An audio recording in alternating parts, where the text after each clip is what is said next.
जय गुरु जी। संगत जी, गुरु जी का चैनल है, इसमें और संगत के सत्संग डाल जाते हैं। आपको भी अपना सत्संग शेयर करना हो तो इस ऊपर दिए गए व्हाट्सएप नंबर में अपना सत्संग शेयर कर सकते हैं। अपनी वॉइस में रिकॉर्ड करके हमें भेज सकते हैं। और आगे रिम्पल आंटी और संगत नहीं है वो, वैसे रिम्पल आंटी का सत्संग शुरू होने वाला है।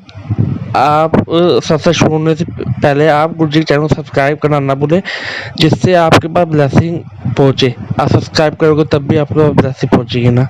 जय गुरु जी, शुक्राना गुरु जी।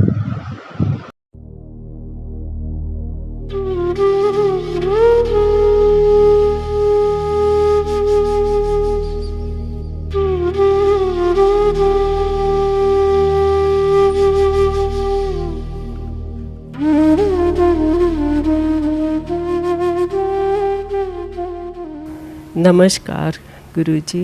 गुरुजी हमेशा शुरू से ही बड़ी सुंदर सी स्माइल करके निकलते थे तो नमस्कार करते थे।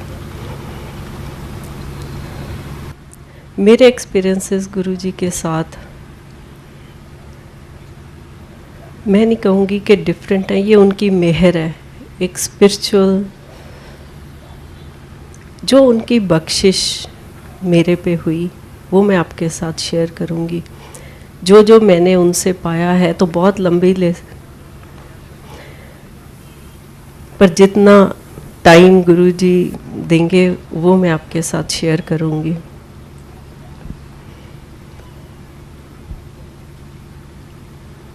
पहले दिन जब गुरुजी के पास हम गए, मैं अपने पेरेंट्स के साथ गई, मामा पापा के साथ।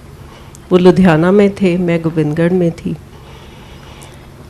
और हमें उस टाइम पता नहीं था कि गुरुजी कौन है। हर कोई प्रॉब्लम लेके आता है उस टाइम, हम भी।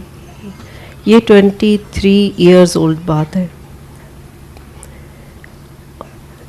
और मेरे को उससे पहले की ज़िंदगी याद ही नहीं कि गुरुजी के बिना ज़िंदगी कैसी थी।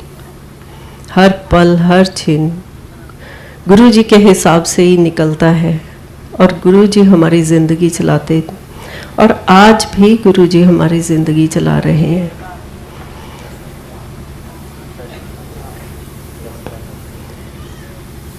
और मेरे मदर बड़े स्पिरिचुअल थे। जैसे ही हम गुरुजी के पास पहुँचे और गुरुजी से थोड़ी सी बात हुई तो उन्होंने अगले दिन आने को कहा।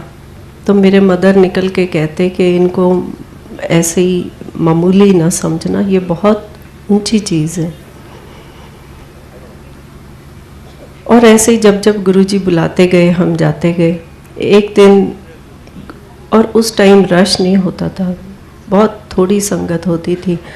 और गुरुजी 11 बजे तक सब संगत को भेज के, और जिस दिन हम होते थे तो हमें रुकवा लेते थे।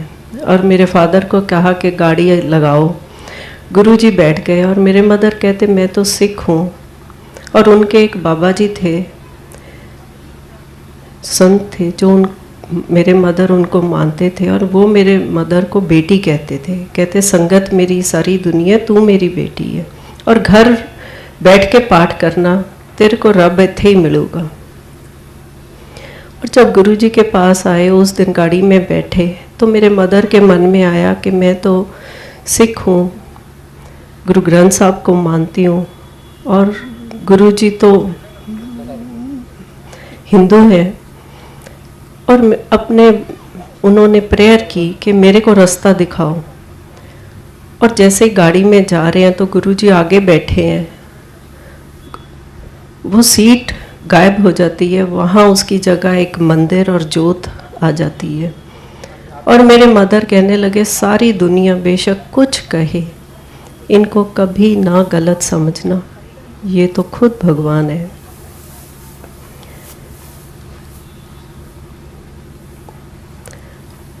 और ऐसे ही गुरुजी ने हमें सिखाया, जैसे शब्द है, जो किछ है सो तेरा, मेरा मुझ में कुछ नहीं, तेरा तुझको सौंप के क्या लागे मेरा।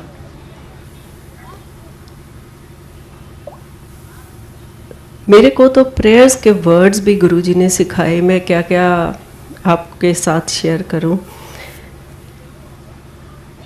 एक अनजान राह पे चल रहे थे, और जब गुरु जी के पास आए तो जिंदगी ही बदल गई। और जब गुरु जी ने एक एक चीज़ हमें खुद एक्सपीरियंस करवाई। अर्ली मॉर्निंग गुरु जी ड्रीम में आते हैं, और मैंने उठ के टाइम भी देखा, तो जैसे ही गुरु जी के पास पहुँचे तो गुरु जी कहने लगे, इन्ने बज के इन्ने मिनट ते मैं तेरा कल्याण करके आया। मतलब गुरु जी का ड्रीम में आना ड्रीम नहीं, वो खुद दर्शन देते हैं।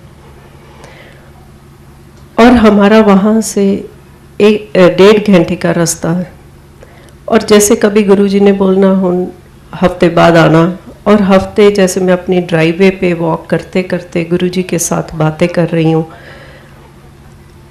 और एक हफ्ते की बातें गुरुजी ने एक दिन में वहाँ से, जैसे वहाँ उस टाइम गुरुजी अपने आसन पे नहीं बैठे रहते थे, चलते फिरते, कभी किसी अपने रूम में, और एक ट्रीटमेंट रूम था कभी उसमें, और निकलते स्माइल करके मेरी एक बात का जवाब दे देते, और शाम तक मेरी सारी बातों के जवाब मेरे को बिना कहे मिल जाते। उसका मतलब ये हुआ कि गुरुजी के पास आके बोलने की कोई ज़रूरत नहीं, वो तो बिन बोले ही सब कुछ जानदा।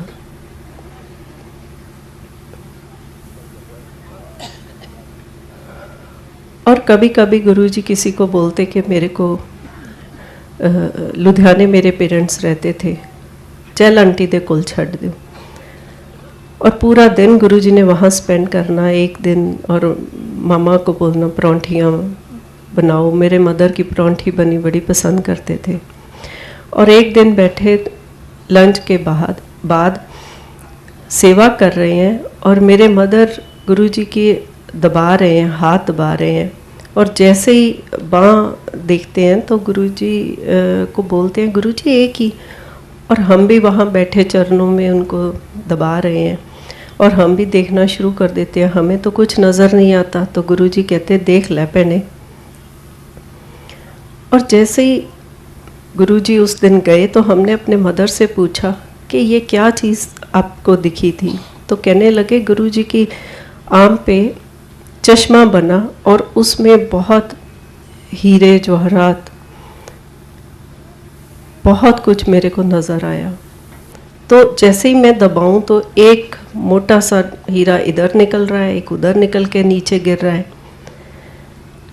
तो गुरुजी को किसी माया की, किसी चीज़ की कोई ज़रूरत नहीं थी। वो तो सिर्फ आपकी भावना, आपका प्यार, ये ही उनके लिए सबसे बड़ी आपकी भेंट थी। और गुरुजी कहते थे कि अपनी समझ, अपनी सोच कर के आओ। और जैसे ही आगे आगे आते गुरुजी ने बहुत कुछ दिखाया, पुराना जन्म दिखाया मेरे पेरेंट्स का, और उसमें भी क्वेश्चन थे कि गुरुजी अगर ये ठीक है। जैसे ही मैं गुरुजी के पास पहुंची, और उस टाइम पता नहीं था कि ये मेरे को क्या दिखाया, और मैंने जाके अभी बोला ही तो गुरुजी कहने लगे देख ले, हजे देखी चली अगे अगे।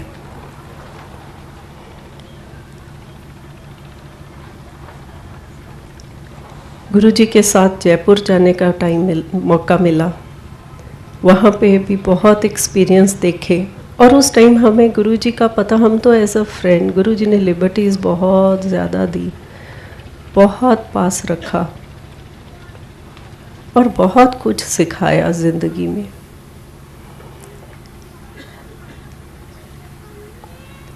एक दिन मेरे को ड्रीम में, जयपुर की बातें तो बहुत ज़्यादा है, टाइम थोड़ा है, मैं तो शुरू हो गई। अंकल ओके, पहले तो मैं अपनी चीज़ें बताऊंगी आपको जो गुरुजी से मेरे को बख्शिश मिली हैं।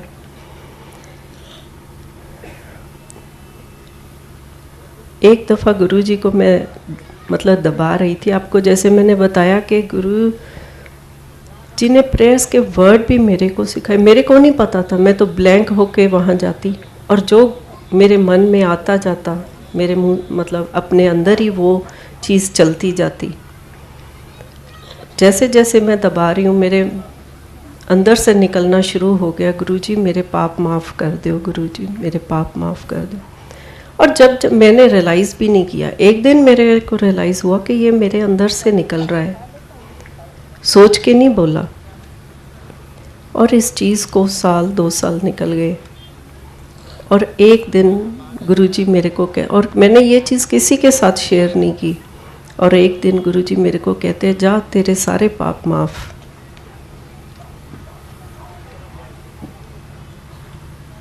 और अंदर से जो कनेक्शन, वो भी आपके हाथ में नहीं, मैं तो ये कहूँगी कि सब कुछ देने वाले गुरु हैं। आपकी श्रद्धा, आपका जो भी चीज़, जैसे आप कह लो मैं तो कुछ है ही नहीं, मैं तो गुरु है। और एक दिन मेरे को ड्रीम आता है कि मैं बैठी हुई हूँ, गुरुजी आते हैं और अपने चरण मेरी गोद में रख के, और गुरुजी पीछे हो जाते हैं। और मैं बड़े हैरान होती हूँ कि गोद में मेरी में भी चरण है, और मेरे को ब्लड भी नज़र आता है। और जब मैं गुरुजी के चरणों की तरफ देखती हूँ तो वहाँ भी बिल्कुल इतनी सुंदर चमक चरण है। और जैसे ही अगले दिन मैं जाती हूँ, मैं कहती हूँ गुरुजी, और फिर नहीं मेरे को बोलने देते, मेरे को कहते तेरा कल्याण हो गया। और चंडीगढ़ में गुरुजी कुछ महीने रहे मेरे ब्रदर इन लॉ के घर में 33 सेक्टर में, और वहाँ पे एक चरणों की, गुरुजी के चरणों की पिक्चर लगी हुई, और उसमें से अमृत निकला और खुशबू आती, और गुरुजी दिखाते हमें ये देखो खुशबू लो, अमृत देखो।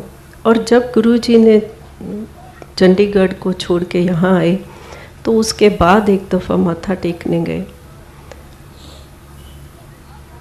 और जैसे ही वहाँ गए और एक सेकंड का थॉट मन में आया कि ये मेरे को मिल सकती है, तो मैंने सोचा ना, मेरे को कहाँ, इतने सेवादार हैं, इतने भगत हैं, बस थॉट ही आया।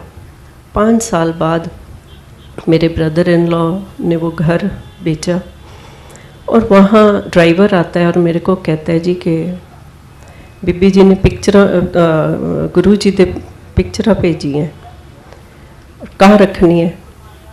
तो बच्चे मेरे दोनों हॉस्टल में थे, तो मैंने सोचा उनके कमरे में रखवा देती हूँ, बाद में देखती हूँ। जैसे आई उस दिन मन में ऐसे खुशी खेड़ा उठा, जैसे किसी शादी के टाइम या किसी एक्साइटमेंट इतनी ज़्यादा हो गई कि वो मेरे अंदर ना समाए, और इतना ज़्यादा प्रसाद आया कि मैं सोच भी नहीं सकती थी। और फिर मेरे मन में आया कि प्रसाद तो मिल बांट के खाना चाहिए, और गुरुजी को प्रेयर की कि गुरुजी जहाँ जहाँ जिस चीज़ को आपने ये प्रसाद देना है उसको आप पहुँचा दो। और गुरुजी का थैंक यू भी किया। थैंक यू तो खैर हम कर ही नहीं सकते, गुरुजी हमारे लिए हर पल हर घड़ी इतना कुछ करते हैं, और हमारे थैंक यू के उतने नंबर ही ख़त्म हो जाएंगे।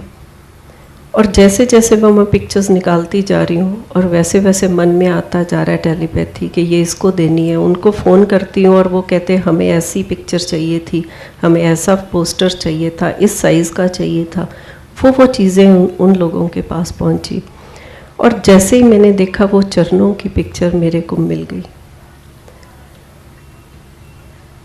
और मेरी हैरानगी की, मेरे पास वो वर्ड्स नहीं अपना उस टाइम का वो बताने के लिए। वो ये तो गूंगे की मठियाई है। और मैंने वो सारी पिक्चर्स अपने घर में, मैंने बोला गुरुजी अब इनको रखवाना भी आपने है, लगवाना भी आपने है। जैसे जैसे वो पिक्चर्स मैं तो कौन थी वो लगती गई, और गुरुजी ने रोमा को यहाँ से एक दिन कहते कि जा गोविंदगढ़ होके आ। और मैंने किसी को नहीं बताया कि मेरे पास ये खजाना है। और वो कहने लगी गुरुजी मेरे को जब मैं जाती हूँ कहते हैं कि गोविंदगढ़ होके आ, गोविंदगढ़ होके आ। तो मैंने उसको कहा कि तू आ जा। मैं समझ गई कि गुरुजी उसको क्या दिखाना चाहते हैं। और जब वो आई तो उसको मैंने ये सारे सुनाई सत्संग। और जब वो वापस गई तो गुरुजी को वो बोलने लगी, गुरुजी वहाँ तो आपके चरणों की इतनी खुशबू, और वो परमानेंट खुशबू है, और इसका कनेक्शन वो मेरे ड्रीम के साथ है। हम लोग नहीं सोचते, हम रियलाइज ही नहीं करते हमें कब क्या। और गुरु इतने महान है, इतने, हमारे पास तो लफ्ज़ ही नहीं है उनके लिए बोलने के लिए। और वो हम जैसे निमाने तुझ,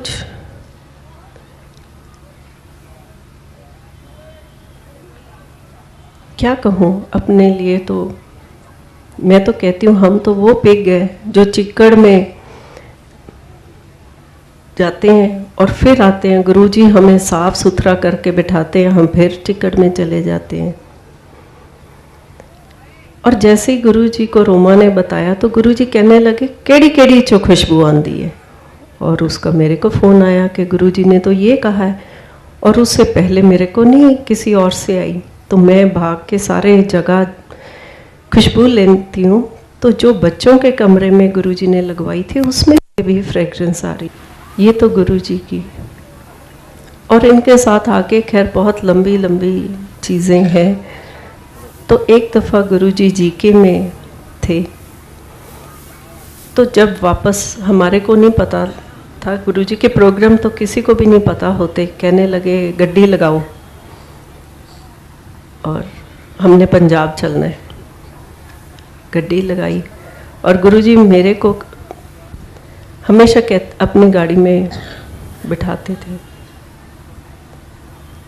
और जब गुरुजी की गाड़ी के एक्सपीरियंस तो मैं आपको बता ही नहीं सकती। तब तो ऐसे लगता था कि बस अब ये ज़िंदगी यहीं ख़त्म हो जाए, इसके ज़्यादा तो मेरे को कुछ चाहिए ही नहीं। उस दिन जो गुरुजी के ड्राइवर के साथ वाली सीट पे बैठते हैं, गुरुजी ने उनको बोला तू गरेवाल दी गड्डी च बैठ और गरेवाल तू इधर बैठ।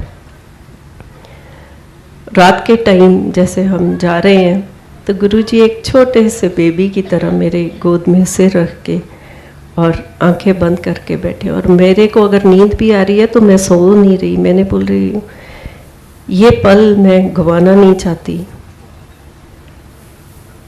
और जैसे ही मैं गुरुजी को प्रेयर करते करते मेरे को लग रहा है मैं इस ज़मीन पे, इस धरती पे नहीं हूँ, मैं तो अर्शों पे हूँ। और जैसे ही मैं प्रेयर कर रही हूँ तो लेटे लेटे सोए सोए गुरुजी मेरे को कहते बाहर देख। मैं बाहर देखने लग गई। कहते हो लाइट नहीं दिख रही तेनों?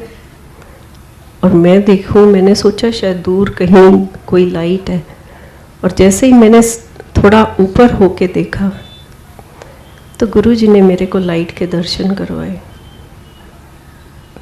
और मैंने देखा ये लाइट कहाँ से आ रही है। वो लाइट गुरुजी की गाड़ी का जो फ्लैग होता था और ज़ज़ की आवाज़ आ रही थी और उस फ्लैग में से वो लाइट निकल रही थी। और जैसे ही मेरे को लगा कि मैं गरेवाल को भी बोलूं कि आप भी देखो, और ये इनको नींद आ गई। और मेरे ध्यान में अगर मैं हिलती हूँ आगे इशारा करने के लिए तो गुरुजी डिस्टर्ब होते हैं जो मेरी गोद में है। और मैं ऐसे ही हूँ तो गुरुजी मैनू कहते रहने दे, उन्होंने नहीं दिखनी। और मैं उसकी काफ़ी देर तक वो लाइट के दर्शन करवाए मेरे को गुरुजी ने। और कुछ देर बाद वो लाइट चली गई। और जैसे ही मैं ऊपर होके देखने की कोशिश कर रही हूँ तो वैसे ही लेटे लेटे गुरुजी मैनू कहते गई होनो।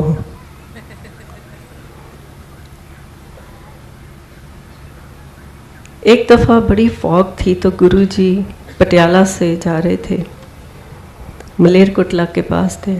और मेरे को गुरुजी ने फिर अपनी गाड़ी में बिठाया, और वो फॉग थी तो कुछ भी नज़र नहीं आ रहा था। तो मेरे को लगे मैं तो बादलों में गुरुजी के साथ, और हर टाइम मन से यही निकलता कि बस गुरुजी अब और नहीं चाहिए, ये सफ़र तो मेरा ख़त्म ही ना हो। और मलेरकोट ले गए, और वहाँ पे गुरुजी ने मेरे को स्टड पॉड में लिपटे हुए मेरे को आवाज़ लगाई। मैं हमेशा पीछे ही बैठते थे, कभी कोशिश नहीं की आगे आके गुरु। और इतने गुरुजी की मेहर रहमत, इतना प्यार दिया, और आवाज़ लगा के बुला लेते थे और कहते रिम्पल इधर आ। और मेरे को कभी आंटी नहीं बोला गुरुजी ने, भैने बोलते थे या रिम्पल बोलते थे। इधर आ, तेनों डायमंड का शौक है। और मेरे को इंग्लिश पॉड में लिपटे 2 स्टड्स दिए जो पीकॉक की शेप में, ऐसे टॉप्स मैंने कभी नहीं देखे। वो प्रसाद दिया गुरुजी ने। और गुरुजी ने हमेशा बहुत ही भ्रम निकाले, जैसे कभी कुछ लंगर खा रहे हैं तो गुरुजी ने एकदम बुलाया, आके दबाओ, बाहर से आए हैं और अपने सॉक्स उतार के आए हैं, और लगा अभी हाथ धोने हैं, या गुरुजी के साथ गाड़ी में भी हैं, लगा नहीं अभी मेरे हाथ साफ नहीं है। तो हमेशा गुरुजी उसी टाइम जब आपके मन में ऐसी बातें होती थी तो उसी टाइम कुछ ना कुछ ऐसा करवाते थे, और मन में रहता कि गुरुजी मेरे हाथ तो धोए नहीं। तो वहाँ से ये हुआ कि ये हमारी बाहर की सफाई की कोई गुरुजी नहीं देखते थे, वो तो अंदर का देखते थे। और कहते थे मन होवे चंगा तो नलके दा पानी भी गंगा, जो कि बहुत बड़ी बात गुरुजी ने हमें सिखाई। और इन चीज़ों को अगर आप अपनी डेली रूटीन की, एक दफ़ा तो दिन में मेरी रिक्वेस्ट है कि आप ज़रूर इन चीज़ों को जो गुरुजी की कही हुई है, इनको एक दफ़ा अपने ही मन में रिपीट करना। मन होवे चंगा तो नलके दा पानी भी गंगा। और दूसरा, मूर्खों के हम दास। मूर्ख कौन है? जो बहस करता है, जो ईगो से भरा हुआ है। और मूर्ख की तो एक डेफिनेशन या एक चीज़ नहीं है, आप किसी भी चीज़ पे कर लो। और वो प्रैक्टिकली हमें गुरुजी ने सिखाए।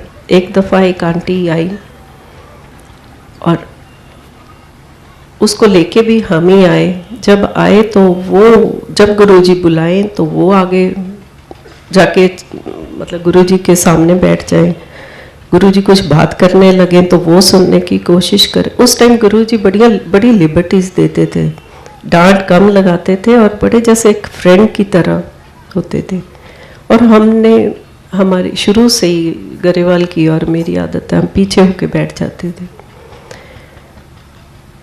और हमने उसको विश करनी तो कुछ देर तो उन्होंने हमें जवाब दिया, फिर जैसे हमने विश करनी उन्होंने जवाब ही ना देना। थोड़े दिन हमने भी छोड़ दिया विश करनी, और उन्होंने गुरुजी को हमारी शिकायत लगा दी कि तो मैनू विश ही नहीं कर दे। और गुरुजी मेरे को कहने लगे तू इन्होंने विश नहीं करती। मैं कहा गुरुजी ये जवाब ही नहीं देंगे। कहते कोई ना भैने कर दिया कर। और मैंने फिर अगले दिन से विश करनी शुरू कर दी। 2-4 दिन की और फिर उन्होंने नहीं जवाब दिया, और कुछ दिन हम करते रहे, फिर हमने छोड़ दी और उन्होंने फिर गुरुजी को शिकायत लगा दी। और फिर गुरुजी मेरे को कहने लगे तू फिर नहीं इन्होंने विश कर दी। मैं कहा गुरुजी जवाब तो देंदे नहीं, मैं तो 2 दफ़ा भी कर दी है। कहते फसली बटेरे है ते मूर्खा के हमदास। और इन चीज़ों से गुरुजी ने बहुत कुछ सिखाया, बहुत कुछ।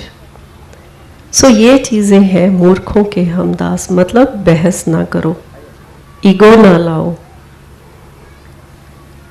और अपना अंदर साफ करो, बाहर का ना देखो। और गुरुजी ऐसे थे जो कर्म काटते थे। और वो भी उन्होंने हमें दिखाए, मेरी मदर को बहुत कुछ दिखाया, शिव जी के दर्शन कराए, गुरु नानक देव जी के दर्शन कराए। माफ़ करना, मैं तो बहुत टाइम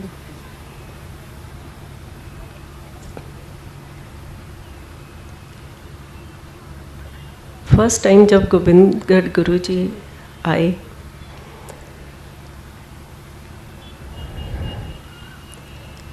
तो अगले दिन वहाँ अर्ली मॉर्निंग बैकयार्ड पे स्नेक्स थे, और वो जैसे वहाँ पे हमारे कुछ लगा हुआ था, प्लांट्स वगैरह थे, तो उनमें ऐसे लगता था जैसे वो डांस कर रहे हैं। और हमारे जो वर्कर्स थे भागे हुए आए, कहने लगे कि सांप हैं जी, वो लड़ रहे हैं और बड़े बड़े बड़े सांप हैं। और जग्गी भाग के गए, कहने लगे इन्होंने मारना नहीं। और उसी दिन हम गुरुजी का थैंक यू करने जलंधर गए, और जाके जैसे ही हमने बोला गुरुजी बड़े स्नेक है, कहते शिव जी आके गए सी, सप्पा ने तो आना ही सी।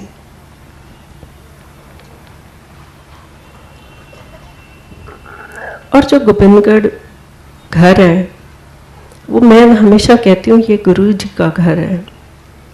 और वो टाइम ऐसा था कि हम एक दिन मैं घर में नहीं थी, और जब कभी भी हम गोविंदगढ़ से निकलते थे, वो तो एक छोटा सा टाउन है, और हम चंडीगढ़ पटियाला या कहीं भी जाते तो मॉर्निंग जाके रात तक ही वापस आते। और उस दिन पता नहीं क्या हुआ कि जल्दी वापस आ गए, 2-4 घंटों में ही वापस आ गए। आके देखा तो एक कमरे में गुरुजी लेटे हुए हैं, और जो सुदामा है उसका फादर, सुदामा गोविंदगढ़ से गया हुआ है जो जलंधर में है, और उसका भी मैं बाद में बताती हूँ। उसका फादर हमारे पास कुक था, तो वो गुरुजी के पास बैठा, उनका दोबारा है, और वो हिंदी बोलता था। उसकी बातें गुरुजी को नहीं समझ, गुरुजी तो खैर सब कुछ समझते थे, पर जो बोल रहा था गुरुजी हूँ कर रहे थे, और जो गुरुजी बोल रहे थे उसको समझ नहीं आ रही थी। और जैसे ही मैं जाके पहुंची तो मेरे को लगा ओहो, अगर मेरे को पता होता तो आज मैं घर से निकलती ही क्यों। और ऐसे ही गुरुजी हमेशा कहते थे, और मैं हमेशा कान पकड़ के गुरुजी से माफ़ी मांगती हूँ, कभी किसी चीज़ की मन में हो ना आए, क्योंकि वो मैं नहीं, वो गुरु है। गुरु कहते थे तुम तो मेरा परिवार हो। और ये बात छोटी नहीं है, अगर इस बात को समझो सोचो तो बहुत बड़ी बात है। गुरु के परिवार का हिस्सा होना, ये तो आपका जन्मों जन्मों का गुरु के साथ साथ है। और गुरु ने कई चीज़ें ऐसी दिखाई भी हैं और बताया भी है कि कैसे जन्मों का, और गुरु जी ने कहा भी है पिछले जन्म जैसी, और वो वैसे ही उन्होंने पिछला जन्म भी दिखाया। और हमेशा गोविंदगढ़ घर को बोलते थे गवर्नर हाउस। और हम जो गुरु जी का मतलब है, ये नहीं कि वहाँ के कोई हम गवर्नर हैं, गवर्नर तो गुरु जी ने उसको ब्लेस किया। और मैं हमेशा कहती हूँ कि वो एक ब्लेस्ड घर है, वो मेरे को रहने के लिए गुरु जी ने जगह दी है, वो गुरु जी का है, मेरा कुछ नहीं है। और आज भी हम तो यहाँ होते हैं, गुरु यहाँ लाने वाले भी हमें गुरु जी हैं। 10 साल जब हम गुरु जी के साथ थे यहाँ आने से पहले, उस टाइम गुरु जी ने हमें बोल दिया था तो भी दिल्ली ले जाना है। और मैंने सोचना जहाँ गुरु जी हैं, गुरु जी के बिना तो जिंदगी कुछ है ही नहीं। जहाँ गुरु जी वहाँ हम, और जहाँ अगर गुरु जी दिल्ली गए तो एक छोटा मोटा फ्लैट हम लेंगे, तो वह हमारा हो गया, तो ऐसे ही हम भी दिल्ली वाले हो जाएंगे।